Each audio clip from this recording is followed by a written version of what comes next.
Hello everyone, Ernest അക്കാഡമിയുടെ പുതിയൊരു വീഡിയോയിലേക്ക് എല്ലാവർക്കും സ്വാഗതം. അപ്പോൾ 2025 ALP നോട്ടിഫിക്കേഷൻ വന്നു കഴിഞ്ഞു. നമ്മുടെ ALP നോട്ടിഫിക്കേഷൻ എങ്ങനെ അപ്ലൈ ചെയ്യണം, അതേപോലെ എന്തൊക്കെ ഡോക്യുമെന്റ്സ് വേണം, അങ്ങനെ അതുമായി റിലേറ്റ് ചെയ്ത വീഡിയോസ് എല്ലാം നമ്മുടെ ചാനലിലുണ്ട്.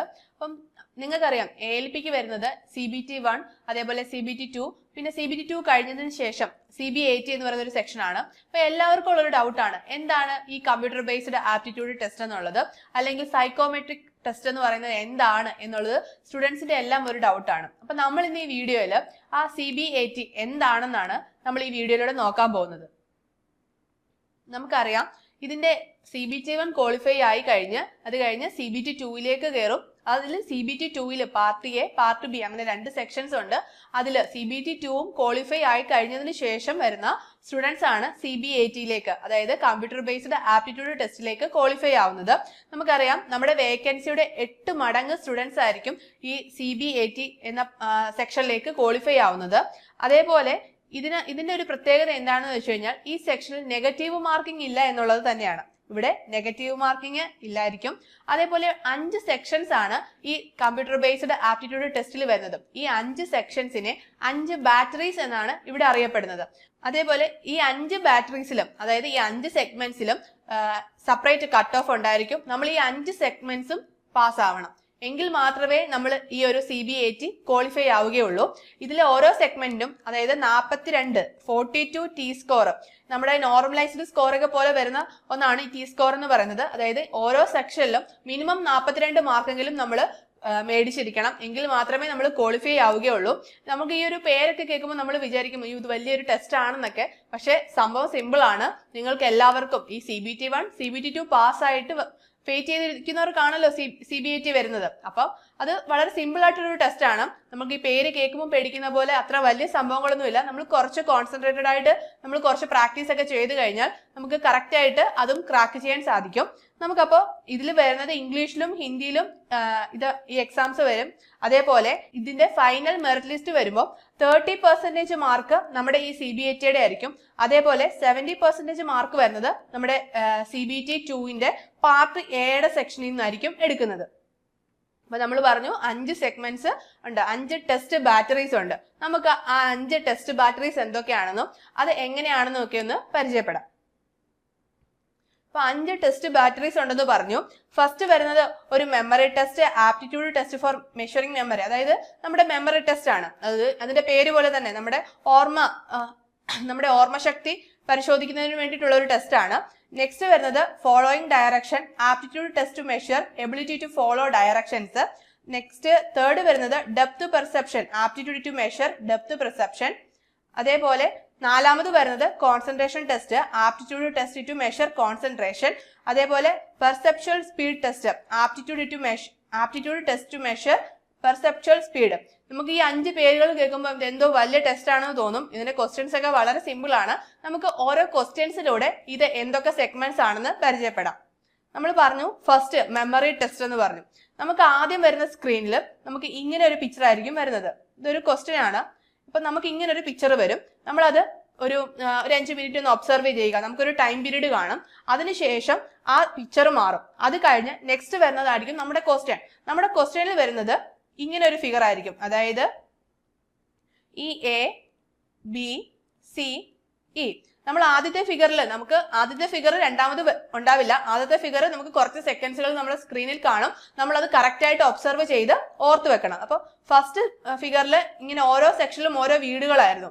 അപ്പം നെക്സ്റ്റ് സെക്ഷനിൽ വരുമ്പോൾ ക്വസ്റ്റ്യന് വരുന്നിരിക്കുന്നത് ഈ എയിൽ വരുന്നത് ഏത് വീടാണ്, ബിയിൽ വന്നത് ഏത് വീടാണ്, സിയിൽ ഏതാണ്, അതായത് കറക്റ്റ് ആയിട്ട് അത് ഓർത്ത് നമ്മൾ അത് മാച്ച് ചെയ്ത് നമ്മൾ ഓപ്ഷൻസ് സെലക്ട് ചെയ്യണം. അതായത് നമ്മുടെ ഓർമ്മശക്തി പരിശോധിക്കുക എന്നുള്ളതാണ് അവരുടെ മെയിൻ ഫോക്കസ്. അപ്പൊ നമുക്ക് ഈ ക്വസ്റ്റ്യനിൽ നമ്മൾ കറക്റ്റ് ആയിട്ട് ഓർത്ത് വെച്ചിരുന്നാൽ നമുക്ക് സിമ്പിൾ ആയിട്ട് ഈ ക്വസ്റ്റ്യന് ആൻസർ ചെയ്യാൻ സാധിക്കും. അതാണ് ഫസ്റ്റ് വരുന്ന മെമ്മറി ടെസ്റ്റ് എന്ന് പറയുന്നത്. സെക്കൻഡ് വരുന്നത് ഫോളോയിങ് ഡയറക്ഷൻ ടെസ്റ്റ് ആണ്. അതിന്റെ ക്വസ്റ്റ്യൻ വന്നിരിക്കുന്നത് നമുക്കറിയാം, ഇങ്ങനൊരു ടേബിൾ തന്നിട്ടുണ്ട്. അപ്പൊ അതിന്റെ ക്വസ്റ്റ്യൻ വന്നിരിക്കുന്നത് which is the only letter that appears directly above A. നമ്മുടെ എ എന്ന് പറയുന്ന ലെറ്ററിന് തൊട്ട് മുകളിലായിട്ട് വരുന്ന ലെറ്റർ ഏതാണെന്നാണ് ക്വസ്റ്റ്യൻ. അപ്പൊ നമ്മൾ കറക്റ്റ് ആയിട്ട് എ ഇവിടെയാണ്, എയുടെ തൊട്ട് മുകളിൽ വരുന്ന ഏതാണ്, ബി. ഇപ്പം ഇവിടെ എ വന്നിട്ടുണ്ട്, അതിന് തൊട്ട് മുകളിൽ ബി ആണ്. ഇവിടെ എ, തൊട്ടുമുകളിൽ ബി, ഇവിടെ എ തൊട്ടുമുകളിൽ ബി, അങ്ങനെ ലെഫ്റ്റ് റൈറ്റ് അങ്ങനെ ക്വസ്റ്റ്യൻസ് ഒക്കെ മാറി വരാം. ഡയറക്ഷൻ കറക്റ്റ് ആയിട്ട് മനസ്സിലാക്കി അതിൽ ഏതാണെന്ന് ചൂസ് ചെയ്ത് ആൻസർ ചെയ്യുക. നമുക്ക് ഈ ക്വസ്റ്റ്യൻ കണ്ടപ്പോൾ മനസ്സിലായില്ലേ? വളരെ സിമ്പിൾ ആയിട്ടുള്ള ക്വസ്റ്റ്യൻസ് ആണ്. നെക്സ്റ്റ് ആണ് ഡെപ്ത് പെർസെപ്ഷൻ ടെസ്റ്റ്. നമുക്ക് ഈ ഒരു പേര് കേൾക്കുമ്പോൾ ഒരു ഇത് തോന്നും ഇത് എന്താണ് സംഭവം എന്ന്. ഇതും വളരെ സിമ്പിൾ ആയിട്ടുള്ള സംഭവമാണ്. നമുക്ക് കറക്റ്റ് ആയിട്ടൊന്ന് ഒബ്സർവ് ചെയ്ത് കഴിഞ്ഞാൽ നമുക്ക് ആൻസർ ചെയ്യാൻ സാധിക്കുന്ന ഒന്നാണിത്. അപ്പം ഇവിടെ നമുക്ക് ഒരു ക്വസ്റ്റ്യൻ ഫിഗർ കാണും. ആ ഫിഗറിനെ ബേസ് ചെയ്തിട്ടുള്ള ക്വസ്റ്റ്യൻ ആയിരിക്കും വന്നിരിക്കുന്നത്. ഇപ്പൊ നമുക്കറിയാം ഇവിടെ എ എന്ന് പറയുന്ന ഒരു കുറച്ച് ബ്രിക്കുകൾ അടുക്കി വെച്ചിരിക്കുന്ന ഒരു പിക്ചറാണ്. അപ്പൊ എ എന്ന് പറയുന്ന ബ്രിക്ക് ഉണ്ട്, ബി ഉണ്ട്, സി, ഡി, ഇ അങ്ങനെ 5 ബ്രിക്കുകൾ അടുക്കി വെച്ചിരിക്കുന്നു. ക്വസ്റ്റ്യൻ വന്നിരിക്കുന്നത് നമുക്ക് ഈ എ എന്ന് പറയുന്ന ബ്രിക്ക് എത്ര ബ്രിക്കുകളുമായി ടച്ച് ചെയ്തിരിക്കുന്നു. അതായത് ഇവിടെ നോക്കുമ്പോൾ നിങ്ങൾക്ക് അറിയാം എ എന്ന് പറയുന്ന ബ്രിക്ക് സി എന്ന് പറയുന്ന ബ്രിക്ക് അല്ല ഡി എന്ന് പറയുന്ന ബ്രിക്കിനെയും അതേപോലെ ഇ എന്ന് പറയുന്ന ബ്രിക്കിനെയും ടച്ച് ചെയ്യുന്നുണ്ട്. അതായത് അതിന്റെ ഓപ്ഷൻ വരുന്നത് 2 ആയിരിക്കും. അപ്പൊ ബി എന്ന് പറയുന്നത് സി എന്ന് പറയുന്ന ബ്രിക്കിനെ ടച്ച് ചെയ്യുന്നുണ്ട്, അതേപോലെ ഡി എന്ന് പറയുന്ന ബ്രിക്കിനെയും ഇ എന്ന് പറയുന്ന ബ്രിക്കിനെയും ടച്ച് ചെയ്യും. അപ്പം അതിന്റെ ഓപ്ഷൻ വരുന്നത് 3 ആണ്. അങ്ങനെ ഓരോന്നിന്റെയും A2, B3, C3, D4 അങ്ങനെ ഓരോന്നിന്റെയും അങ്ങനെ കറക്റ്റ് ആയിട്ട് നമ്മൾ ഒബ്സർവ് ചെയ്ത് ഓപ്ഷൻസ് സെലക്ട് ചെയ്യണം. അപ്പൊ ഇത് നമ്മുടെ ഒരു ഒബ്സർവേഷൻ സ്കില്ലാണ് അവർ മെയിൻ ആയിട്ട് നോക്കുന്നത്. നമുക്ക് കറക്റ്റ് ആയിട്ട് അത് മനസ്സിലാക്കാനുള്ള ഒരു സ്കിൽ ഉണ്ടോ എന്നുള്ളതാണ് അവർ ഈ ടെസ്റ്റുകളിലൂടെ എല്ലാം നോക്കുന്നത്. നമ്മുടെ കോൺസെൻട്രേഷൻ, നമ്മുടെ മെമ്മറി, അതേപോലെ നമ്മൾ എത്രത്തോളം ഒരു കാര്യം ഒബ്സർവ് ചെയ്യുന്നുണ്ട് എന്നൊക്കെ ഉള്ളതാണ് അവർ ഇതിലൂടെ ഉദ്ദേശിക്കുന്നത്. നെക്സ്റ്റ് ക്വസ്റ്റ്യൻ വരുന്നത് ഈ കോൺസെൻട്രേഷൻ ടെസ്റ്റ്. അതില് നമുക്ക് ഒരു സെറ്റ് ഓഫ് നമ്പേഴ്സ് കാണും, ഇപ്പുറത്തും ഒരു സെറ്റ് ഓഫ് നമ്പേഴ്സ് ആണ്. അത് ഈക്വൽ ആണോ എന്നാണ് നമ്മൾ നോക്കേണ്ടത്. നമ്മൾ ഒറ്റ നോട്ടത്തിൽ പെട്ടെന്ന് നോക്കുമ്പോൾ അത് ഈക്വൽ ആയിട്ട് തോന്നും, പക്ഷെ അതിന്റെ ഇടയിൽ ചില നമ്പേഴ്സ് തിരിച്ചു തന്നിരിക്കും. അപ്പൊ നമ്മൾ ശ്രദ്ധിച്ചില്ല എന്നുണ്ടെങ്കിൽ നമുക്കത് കറക്റ്റ് ആയിട്ട് നമ്മൾ അന്നേരത്തെ ആ ഒരു ടെൻഷനിൽ നമ്മൾ ശ്രദ്ധിക്കാതെ കറക്റ്റ് ആണെന്ന് ചെയ്ത് കൊടുത്തു കഴിഞ്ഞാൽ നമ്മൾ അവിടെ ഫെയിൽ ആയി പോകും. അപ്പം നമുക്ക് ഈ എക്സാമ്പിൾ നോക്കാം. ഫസ്റ്റ് വന്നിരിക്കുന്നത് 589 ഈക്വൽ ടു 589. അപ്പൊ അത് കറക്റ്റ് ആണ്. അപ്പൊ അതിന് നമ്മൾ y എന്നാണ് കൊടുക്കുന്നത്. ഇപ്പൊ 2768 ഇവിടെയും 2786 ആണ്. അപ്പം നമ്മൾ അന്നേരത്തെ ഒരു ധൃതിക്ക് വേണ്ടി നോക്കുമ്പോൾ നമുക്ക് 2768 തന്നെയാണ് ഇപ്പുറത്തെന്ന് തോന്നും, പക്ഷെ ഇവിടെ വന്നിരിക്കുന്നത് 2786 ആണ്. അപ്പം n ആണ് നമ്മൾ കൊടുക്കേണ്ടത്.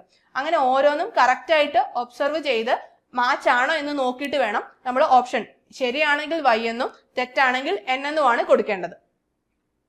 നെക്സ്റ്റ് വരുന്ന സെക്ഷൻ അതായത് പെർസെപ്ച്വൽ സ്പീഡ് ടെസ്റ്റ്.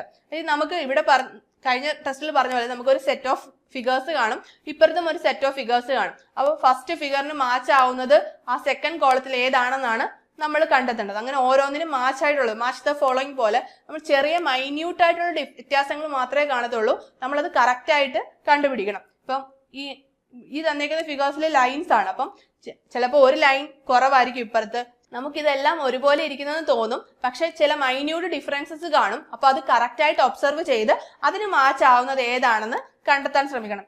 അപ്പൊ ഇങ്ങനെ വരുന്ന 5 സെഗ്മെന്റ്സ് ആണ്, 5 ടെസ്റ്റ് ബാറ്ററീസ് ആണ് നിങ്ങളുടെ ഈ കമ്പ്യൂട്ടർ ബേസ്ഡ് ആപ്റ്റിറ്റ്യൂഡ് ടെസ്റ്റിൽ വരുന്നത്. അപ്പം സൈക്കോമെട്രിക് ടെസ്റ്റ് എന്നൊക്കെ പറയുമ്പോൾ നമുക്ക് വലിയൊരു സംഭവമായിട്ട് തോന്നും, പക്ഷെ കാര്യം വളരെ സിമ്പിൾ ആണ്. നിങ്ങൾക്ക് റെഗുലർ ആയിട്ട് ഒരു പ്രാക്ടീസ് ഉണ്ടെങ്കിൽ നമ്മുടെ CBT2 എക്സാം കഴിഞ്ഞ് നിങ്ങൾക്ക് കിട്ടുന്ന കുറച്ച് സമയത്തിൽ തന്നെ നിങ്ങൾ അത് റെഗുലർ ആയിട്ട് പ്രാക്ടീസ് ചെയ്ത് കഴിഞ്ഞാൽ ഈസി ആയിട്ട് ക്രാക്ക് ചെയ്യാൻ പറ്റുന്ന ഒന്നാണ് നിങ്ങളുടെ CBAT എന്ന് പറയുന്ന എക്സാം. അപ്പം എല്ലാവരും ഇതൊരു വലിയ ബാലികറ മലയാക്കി മനസ്സിൽ വിചാരിച്ചിരിക്കരുത്. ഇത് വളരെ സിമ്പിൾ ആയിട്ടുള്ള ഒരു സെക്ഷൻ ആണ്. നിങ്ങളെ കൊണ്ട് അത് തീർച്ചയായും സാധിക്കും. കാരണം CBT1ഉം CBT2ഉം പാസ്സായി ക്ലിയർ ആയി നിങ്ങൾ ഈ സ്റ്റേജിൽ വന്നിട്ടുണ്ടെങ്കിൽ നിങ്ങൾക്ക് ഈ സ്റ്റേജും ഈസി ആയിട്ട് ക്രാക്ക് ചെയ്ത് മുന്നോട്ട് പോകാൻ തന്നെ സാധിക്കും. അപ്പോൾ നമ്മുടെ ഇതിനായിട്ട് നമ്മൾ സാധാരണ CBT1നും CBT2നും ഒക്കെ ചെയ്യുന്ന പോലെ തന്നെ ഉള്ള പ്രാക്ടീസുകൾ ചെയ്യുക. അതായത് മോക്കുകൾ എടുത്ത് നോക്കുക, പ്രീവിയസ് ഇയറിലെ ക്വസ്റ്റ്യൻസ് ഒക്കെ എടുത്ത് വെച്ച് പ്രാക്ടീസ് റെഗുലർ ആയിട്ട് പ്രാക്ടീസ് ചെയ്ത് നോക്കുക. അപ്പോൾ നിങ്ങളുടെ സ്പീഡ് ഇൻക്രീസ് ആവും. അപ്പോൾ നിങ്ങൾക്ക് ഈ ടെസ്റ്റ് ചെയ്യുന്ന സമയത്ത് നിങ്ങളുടെ വീക്ക് ഏരിയാസ് ഏതാണെന്ന് മനസ്സിലാവും. അപ്പോൾ നിങ്ങൾ ആ വീക്ക് ഏരിയാസിൽ കുറച്ചുകൂടി വർക്ക് ചെയ്യുക. ഇപ്പം മെമ്മറി ടെസ്റ്റ് നിങ്ങൾക്ക് നന്നായിട്ട് ചെയ്യാൻ സാധിക്കുന്നുണ്ടായിരിക്കും. ചിലപ്പോൾ കോൺസെൻട്രേഷൻ ആ ടെസ്റ്റ് വരുമ്പോഴായിരിക്കും നിങ്ങൾക്ക് കുറച്ച് ഡൗട്ട് വരുന്നത്. അപ്പോൾ അതിൽ കുറച്ച് കൂടുതൽ ടൈം കൊടുത്ത് നല്ല രീതിയിൽ പ്രാക്ടീസ് ചെയ്ത് അപ്പം നിങ്ങൾക്കത് ഈസി ആയിട്ട് ക്രാക്ക് ചെയ്യാൻ സാധിക്കും.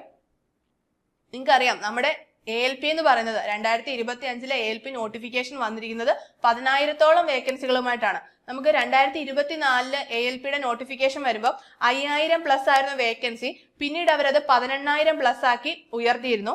അതുപോലെ തന്നെ നമുക്ക് ഇവിടെയും ഒരു ഇൻക്രിമെന്റ് ഉണ്ടാവുമെന്ന് നമുക്ക് പ്രതീക്ഷിക്കാം. വേക്കൻസിയിൽ ഒരു ഇൻക്രീസ് ഉണ്ടാവുമെന്ന് പ്രതീക്ഷിക്കാം. അപ്പോൾ ഇല്ലെങ്കിൽ തന്നെ ഒരു 10,000-ഓളം വേക്കൻസികളാണ് നമ്മുടെ മുന്നിലുള്ളത്. ഈ ALP എന്ന് പറയുന്നത് ITI കഴിഞ്ഞവർക്കും അതേപോലെ ഡിപ്ലോമ കഴിഞ്ഞവർക്കും സ്വപ്നം കാണാൻ പറ്റുന്ന ഒരു ജോലി തന്നെയാണ്. അതേപോലെ BTech ഡിഗ്രി ഇൻ എഞ്ചിനീയറിംഗ് ഉള്ളവർക്കും നമുക്ക് ALPക്ക് അപ്ലൈ ചെയ്യാൻ സാധിക്കും. ഇലക്ട്രിക്കല്, ഇലക്ട്രോണിക്സ്, മെക്കാനിക്കല്, ഓട്ടോമൊബൈൽ എന്നീ ട്രേഡുകൾക്കാണ് ഇത് അപ്ലൈ ചെയ്യാൻ സാധിക്കുന്നത്.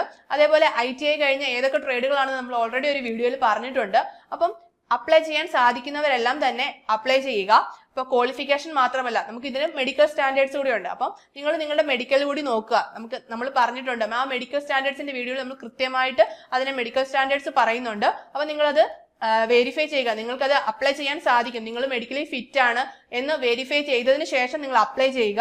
അപ്പം ഇപ്പോൾ സ്പെക്സ് ഒക്കെ വെക്കുന്ന ഒരാളാണെങ്കിൽ ഇത് അപ്ലൈ ചെയ്തിട്ട് കാര്യമില്ല. അതായത് ALPയുടെ എക്സാമിന് സ്പെക്സ് വെച്ച ഒരാളെ എന്തായാലും അവർ എടുക്കും. നിങ്ങൾ CBT 1ഉം CBT 2ഉം പാസ്സായി എന്ന് പറഞ്ഞാലും മെഡിക്കലി വരുമ്പം നിങ്ങൾ ഔട്ട് ആവും. അപ്പം അതൊക്കെ അങ്ങനെയുള്ള കാര്യങ്ങളൊക്കെ നോക്കി നമുക്ക് അപ്ലൈ ചെയ്യാൻ സാധിക്കുന്ന ഒരാള് ഉറപ്പായിട്ടും ALPയുടെ എക്സാം അപ്ലൈ ചെയ്യുക.